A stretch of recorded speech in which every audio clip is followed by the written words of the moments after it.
I guess I got a little bit of a cold or something again. I don't know when I'm going to get this super immune system that all you guys have. None of y'all ever get sick. I feel like I'm sick all the time. I kind of like this. Just woke up with like a, Probably allergies. Right? Maybe it's allergies. I don't know. If I got like a sore throat and a stuffy nose and a headache, I'm like, oh, it's horrible. So, so be easy on me tonight. All right, because we do have a pretty interesting chapter here. We're in chapter 24. We're in chapter 24, and I am not going to pretend to know everything about this chapter. It can be a little confusing, but I do have some thoughts on it, and you can share your thoughts, and we'll get through this chapter together. So Matthew chapter 24. Let's start with, let's see, we've already gone through some of this. Let's pick up on 15, verse 15. So when you see the abomination of desolation spoken by the prophet Daniel standing in the holy place, let the reader understand. Then let those who are in Judea flee to the mountains. Let the one who is on the housetop not go down to take what is in his house. And let the one who is in the field not turn back to take his cloak. And alas, for women who are pregnant and for those who are nursing infants in those days, pray that your flight may not be in winter or on a Sabbath. For then there will be great tribulation, such as has not been from the beginning of the world until now, no, and never will be. And if those days had not been cut short, no human being would be saved. But for the sake of the elect, those days will be cut short. Then if anyone says to you, look, here is the Christ, or there he is, do not believe it.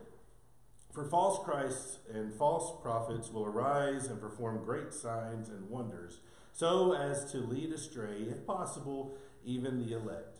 See, I have told you beforehand. So if they say to you, look, he is in the wilderness, do not go out. If they say, look, he is in the inner rooms, do not believe it. For as the lightning comes from the east and shines as far as the west, so will the coming of the Son of Man, so will be the coming of the Son of Man. Wherever the corpse is, there the vultures will gather. Immediately after the tribulation of those days, the sun will be darkened, and the moon will not give its light, and the stars will fall from heaven, the powers of the heavens will be shaken. Then will appear in heaven the sign of the Son of Man. And then all the tribes of the earth will mourn, and they will see the Son of Man coming in the clouds of heaven with power and great glory. And he will send out his angels with a loud trumpet call, and they will gather his elect from the four winds, from one end of heaven to the other. From the fig tree, learn its lesson. As soon as its branch becomes tender and puts out its leaves, you know that summer is near. So also, when you see all these things, you know that he is near at the very gates. Truly I say to you, this generation will not pass away until all these things take place. Heaven and earth will pass away, but my words will not pass away. I'm just stopping right there because that statement there is why I believe that he's talking about the destruction of Jerusalem, at least up to this point. I mean, he's putting a time limit on it, and that says that, it's going to happen in this generation, the people who were around him, those that he was talking to. He says, you are going to be a witness to this. And I'll admit that I don't take the position that says that he makes a shift in the next couple of verses, but I know a lot of people do, and that's fine. I don't make a big deal out of that. I guess I'm about 75 or 80% sure that the verses that follow are still about the destruction of Jerusalem.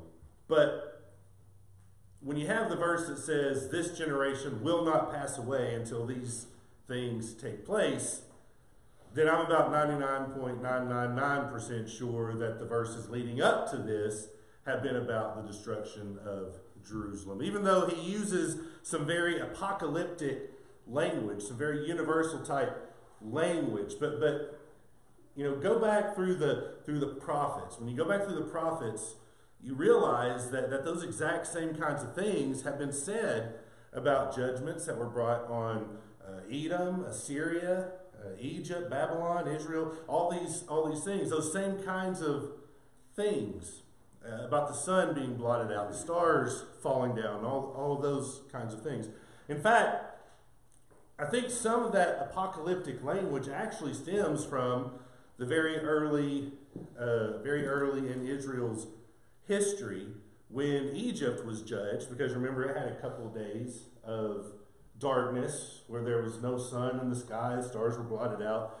You have the plagues, you have some very intense things that are going on there, and it seems like those images just kind of became the language of judgment. Whatever judgment that you're talking about, even if it wasn't literally going to happen in those judgments, it was the language of judgment. So let's look at a couple of examples here. If you look in Isaiah 34, in Isaiah 34, it's talking about the judgment that's brought on Edom. In Isaiah 34, it says, "Draw near, O nations, to hear and give attention, O peoples. Let the earth hear and all that fills it, the world and all that comes from it. For the Lord is enraged against all the nations and furious against all their host. He has devoted them to destruction, has given them over for slaughter. Their slain shall be cast out, and the stench of their corpses shall rise. The mountains shall flow with their blood. All the hosts of heaven shall rot away, and the skies roll up like a scroll. All their hosts shall fall as leaves from the vine, like leaves falling from a fig tree. For my sword has drunk its fill of the heavens. Behold, it descends for judgment upon Edom, upon the people I have devoted to destruction." And in Isaiah, if you look in Isaiah chapter 13, it talks about judgment on Babylon. Isaiah 13 and verse 9. Start about verse 9. Isaiah 13 and verse 9. "Behold, the day of the Lord comes, cruel with wrath and fierce anger, to make the land a desolation, and to destroy its sinners from it. For the stars of the heavens and their constellations will not give their light. The sun will be dark at its rising, and the moon will not shed its light. I will punish the world for its evil, and the wicked for their iniquity. I will put an end to the pomp of the arrogant, and lay low the pompous pride of the ruthless. I will make people more rare than fine gold, and mankind than gold or Ophir. Therefore I will make the heavens tremble, and the earth will be shaken out of its place at the wrath of the Lord of hosts in the day of his fierce anger." So you can kind of see that he has a lot of this same apocalyptic type language whenever he's talking about judgment coming upon these different places. And then he kind of gets into a lesson about a fig tree, saying that when the fig tree looks a certain way, you can discern what's about to happen. And you need to be mindful of the things that I told you are going to happen and these are the signs for that. And I believe he's telling them that Jerusalem is going to fall. That's what I think he's telling them there. And it's going to happen within this generation. So all these things that lead up to this verse, when you define a generation, I know I've read some who define it as 20 years. I've read some who define it as 40 years. But here's what I know. Whatever is meant by this generation, it's not something that we're still waiting for today. That generation is gone now. That generation is not 2,000 years old. And if this all happened in AD 30, AD 33, we know that it's about 40 years when the destruction of Jerusalem comes to pass in AD 70. Now, verse 35 is interesting. Verse 35 is interesting. He says, heaven and earth will pass away, but my words will not pass away. And I don't think that he's actually prophesying the destruction of heaven and earth here, though, of course, I recognize that in 2 Peter chapter 3 and verse 10, in 2 Peter 3 and verse 10, Peter says, but the day of the Lord will come like a thief, and then the heavens will pass away with a roar, and the heavenly bodies will be burned up and dissolved, and the earth and the works that are done on it will be exposed. So I understand that is going to happen. However, I just don't think that that's what he's talking about here. Here, I think he's kind of making a contrast that look, it's much more likely for the mountains to fall into the sea than it is for what I just told you not to happen. He's talking about the certainty of his word. He's been making this prophecy. He's already told them, don't be led astray. There are false Christs coming. There are false prophets and false teachers coming. Some of your brothers and sisters are going to fall away. They're going to hate you. They're going to betray you.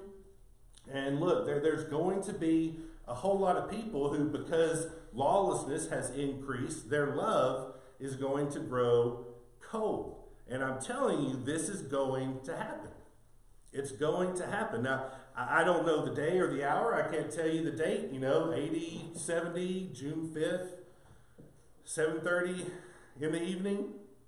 I can't tell you all that. But I can tell you that these are the kinds of things that are going to be happening, and you need to be ready. And when he says heaven and earth will pass away, but my words will not pass away, again, I see this tacit assertion of deity again here, because that's really something that only God can say, right? That's something that only God could say. And I think of Isaiah 55 and verse 10.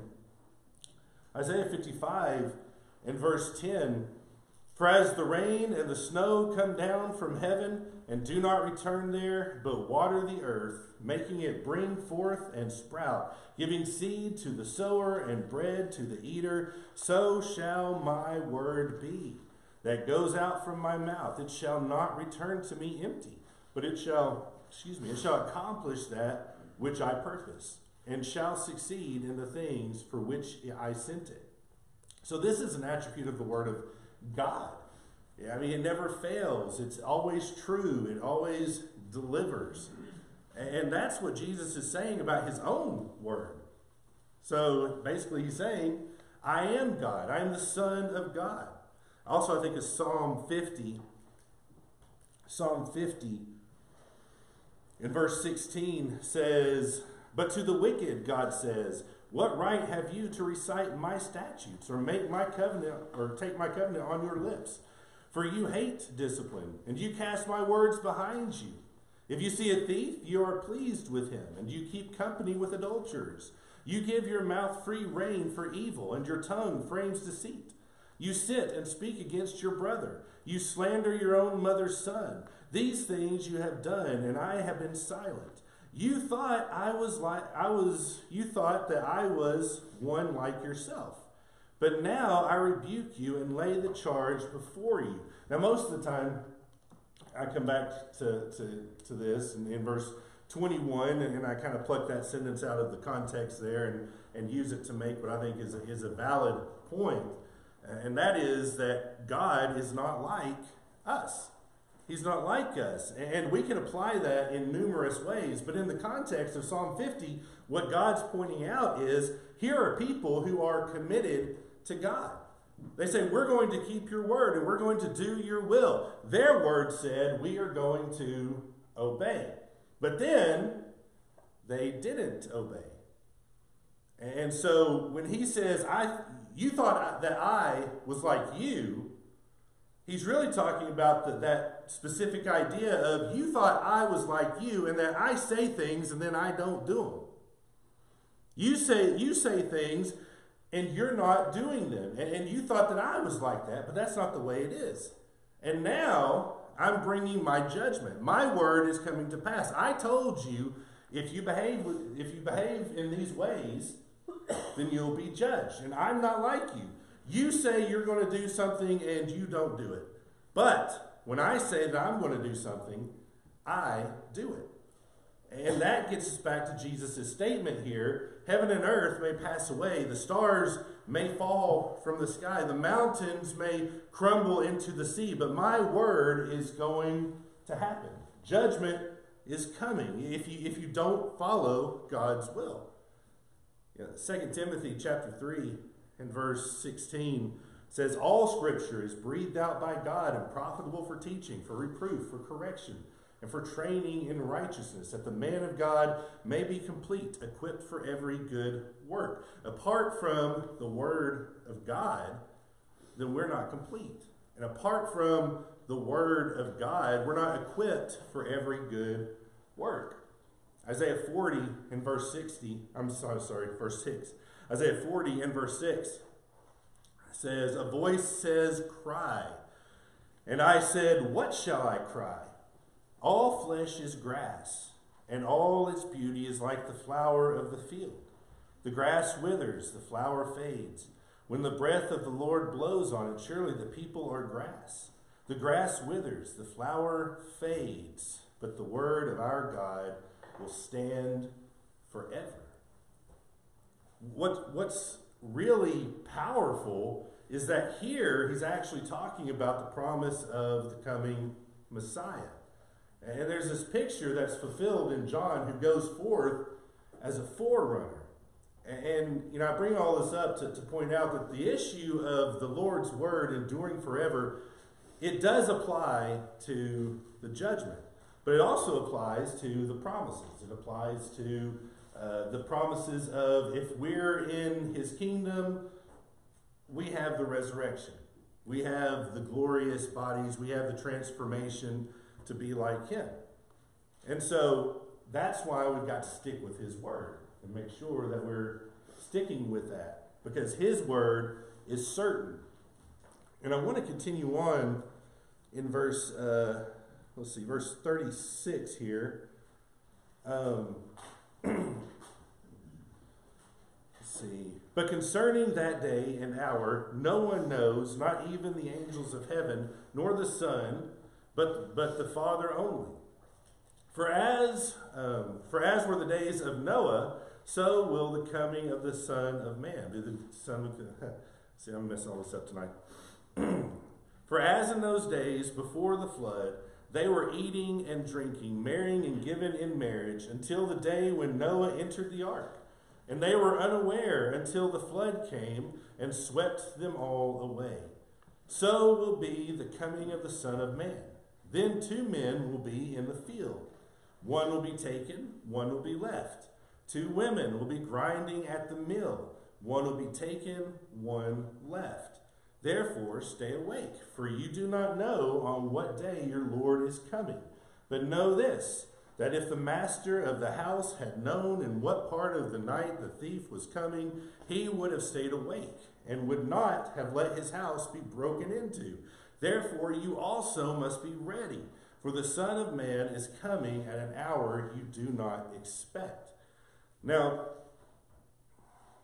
I think that the point that I think that this passage makes is that no matter which judgment you're talking about, there's going to be some things that typically happen in every judgment. God typically doles out judgment in very similar ways. So he says, look, this judgment that's coming, it's going to be just like it was in the days of Noah. This judgment will be very similar to that judgment. Now, I'll admit, like I said earlier, I tend to believe that all of Matthew 24 is actually about the destruction of Jerusalem. And, I think there's even some things that are in this passage that demonstrates that. But like I said, I know that there are a lot of people who disagree with me, and, I don't make a really big deal about that at all. I think that might be one of those things that we just always disagree on.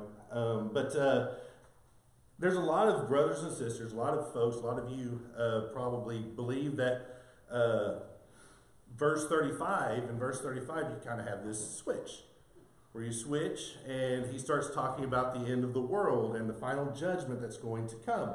And look, whether he's talking about the final judgment or the judgment that was on Jerusalem or any other judgment that God is going to bring in the intervening time as the Son of Man comes in judgment on wherever or whoever that he's going to judge, it happens in this typical way. One, you don't know that it's going to happen. You don't know that it's going to happen apart from the fact that God tells you it's going to happen. And that's one of the things I think about in the days of Noah, because Noah actually told them that it was coming.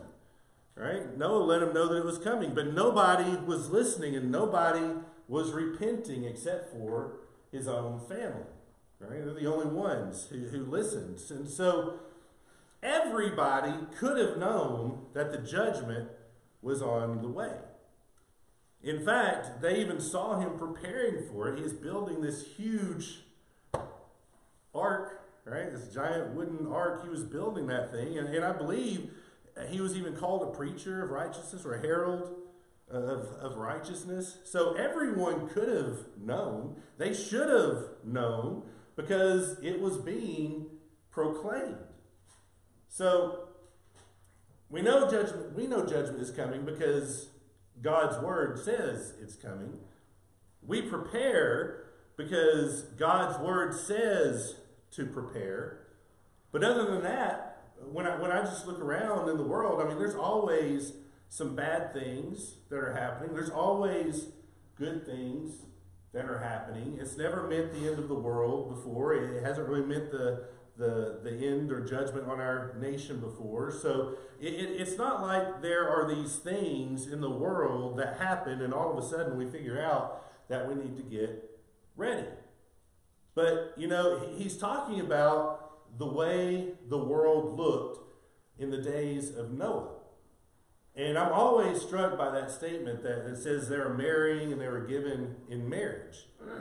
That there's either this complete ignorance that this is about to befall them, or perhaps for some it's a willful ignorance.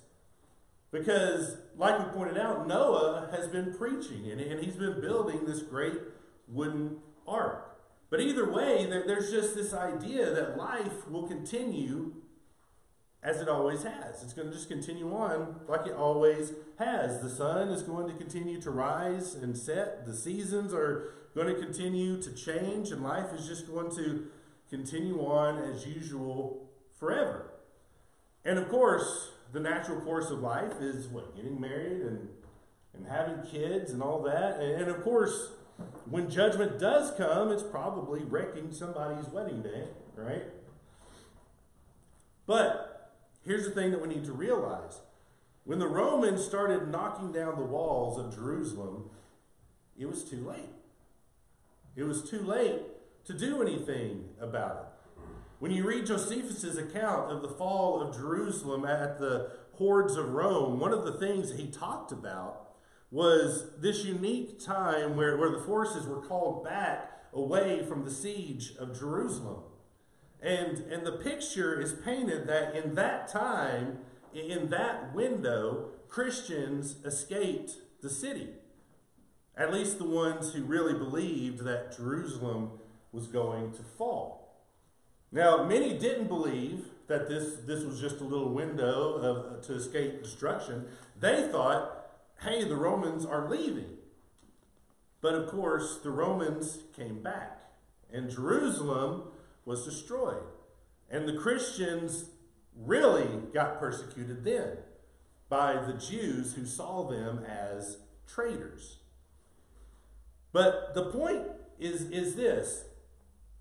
There were some people who remembered the words of Jesus. Some who heeded the words of Jesus. And that was to their life's preservation, right? To trust the word of the Lord. And I think one of Jesus's strong signs for the coming judgment is there in verse 28 when it talks about, in verse 28 where it talks about wherever the corpse is, there the vultures will gather. In the New King James Version it says, for wherever the carcass is, there the eagles will be gathered. And in a Roman culture, the idea of the eagles gathering could make you think of Roman soldiers. The legions coming with their eagles. Each Roman legion carried a standard or a pole, and there was an eagle on top of that. And they would carry that into battle. And so those who remember the words of Jesus, when they saw them coming, you know, when the Romans got called back for a brief time, those who remembered the words of Jesus would have thought, okay, that's it. That's the sign. We've got to get out of here. And you know, one of the points that I was trying to get to a second ago is that once they started coming through the fields, reaching their swords out and slashing their way through, it becomes too late. It becomes too late. And that's one of the things I think we see in verse 40. In verse 40 it says, then 2 men will be in the field. One will be taken, one left. 2 women will be grinding at the mill. One will be taken, one left. That's really, to me, that's kind of a picture of this, of a Miranding band that's kind of coming through the field, heading toward the city. And, you know, their horses are just plowing through these fields. And they're just swinging at whatever they can reach. They're swinging their swords out at whatever they can reach. But they're heading for the city. They're going for the city. So they're not necessarily hanging out in the field to make sure that they kill everybody in the field. It's just if their swords can reach someone while they're riding by, can swing out there and they can take somebody out. They can reach out there and cut them down. And their swords are going to get some of the guys out there. And their swords are going to miss some of the guys that are out there. And they're heading to the city. And they're going to attack the city. And once they start knocking those walls down, that's it. Once those walls start coming down, it's done. It's over.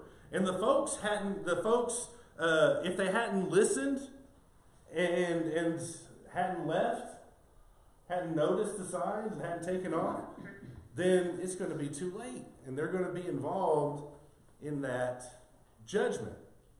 Which is, of course, why Jesus pointed out to them that on that day, when you see these things happening, don't go back to the city. If you're out in the field, don't go back.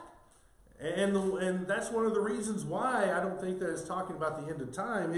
If it's the end of time, who cares where you are? Whether you're in the field, whether you're in the city, it doesn't matter. If you're up on the rooftop, don't go back inside. You need to get out of Dodge. So, you know, I could be wrong about this stuff. I could definitely be wrong about this, but that's what I'm seeing here. And to me, the main point is that judgment typically happens the same way. And I don't know when it's going to happen. And so, even if we are talking about the end of the world coming as a thief, as Peter talks about in the final judgment, you know, look, when the world is on fire, it's going to be too late. When the world's on fire, it's going to be too late. The Lord is warning us now. And he's saying to prepare. Prepare. Don't wait around and hope that you're going to see some change in the world, and all of a sudden, because of that change, now I know that I need to prepare. No, once the fire starts, it's over. And, judgment is coming when we least expect it. So what we need to do is, rather than waiting around and watching for signs so that we can predict what's going to come, we just need to prepare.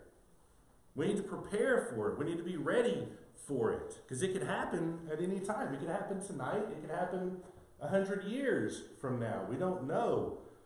But if I'm always ready, then whenever it does happen, I'll be ready, right? So I need to always be ready.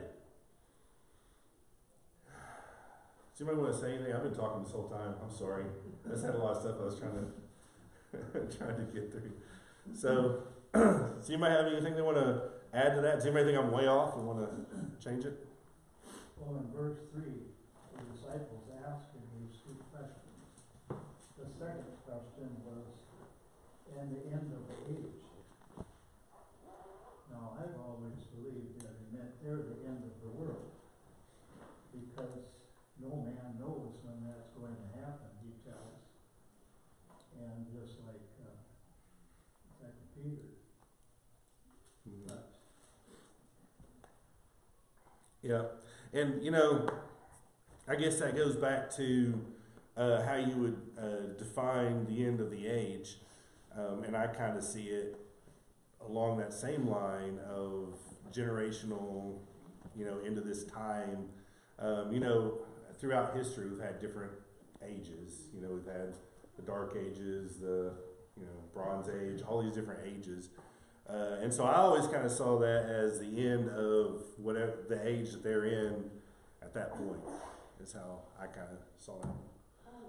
Well, like Dad said, there are three questions here. Like they're saying, when will these things be? Meaning, if you go back where it says about the stones being, the temple, the wall, and then it says, when will the sign of your coming be? Do you think it could be that the disciples possibly thought that the fall of Jerusalem was also going to be the time when Jesus came back? It was the end of their world, so to speak. Do you think that in their mind, they were combining the two?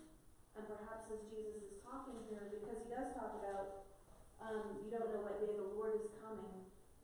He's kind of talking about both of them, but he's a little more specific about getting them out.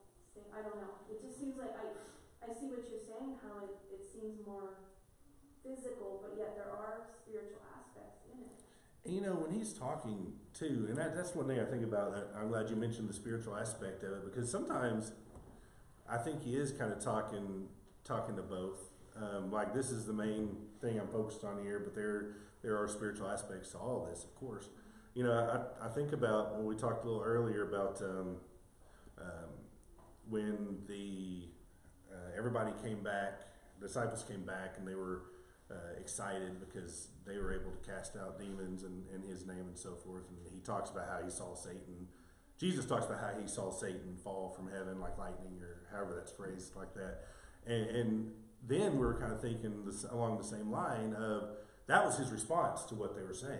And so it's kind of like they didn't see that, but he kind of sees what's going on in the spiritual realm in addition to what's going on in the physical. And I'm wondering if some of that might kind of be going on too, where some of this, maybe it's stuff that he can kind of see in the spiritual that we can't necessarily see, but while he's talking about the physical, I'm not sure.